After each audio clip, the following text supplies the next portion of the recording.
ఓం శాంతి. Murali date 22/3/2025. Murali సారాంశం. మధురమైన పిల్లలు, మీకు నషా ఉండాలి. మా పారలౌకిక తండ్రి వండర్ ఆఫ్ ద వరల్డ్ను తయారు చేస్తున్నారు. దానికి మేము యజమానులుగా అవుతాము. ప్రశ్న: తండ్రి సాంగత్యం ద్వారా మీకు ఏ ఏ ప్రాప్తులు కలుగుతాయి? జవాబు: తండ్రి సాంగత్యం ద్వారా మనము ముక్తి జీవన్ముక్తులకు అధికారులుగా అవుతాము. తండ్రి సాంగత్యము తీరానికి చేరుస్తుంది. బాబా మనల్ని తమ వారిగా చేసుకుని ఆస్తికులుగా మరియు త్రికాలదర్శులుగా తయారు చేస్తారు.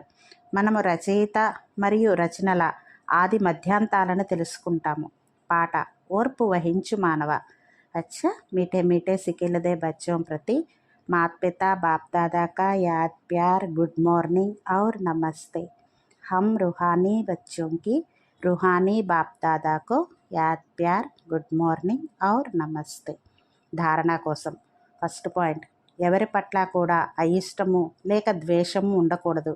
దయాద్ర హృదయులుగా అయ్యి దుఃఖిత ఆత్మలను సుఖవంతులుగా తయారు చేసే సేవ చేయాలి.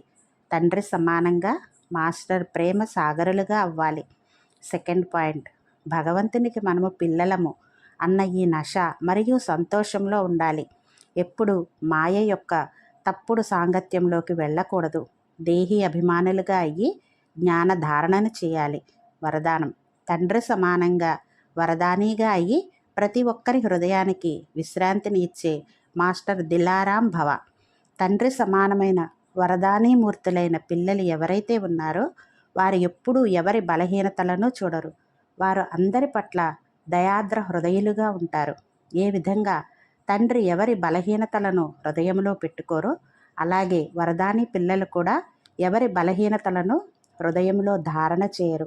వారు ప్రతి ఒక్కరి హృదయానికి విశ్రాంతిని ఇచ్చే మాస్టర్ దిలారాంగా ఉంటారు. అందుకే తోటివారైనా లేక ప్రజలైనా అందరూ వారి గుణగానం చేస్తారు. అందరి లోపల నుండి ఇదే ఆశీర్వాదం వెలువడుతుంది: వీరు మాకు సదా స్నేహిలు, సహయోగులు అని. స్లోగన్: ఎవరైతే సదా నిశ్చింత చక్రవర్తులుగా ఉంటారో వారే సంగమయుగంలో శ్రేష్ఠ ఆత్మలు. అచ్చా. ఓం శాంతి.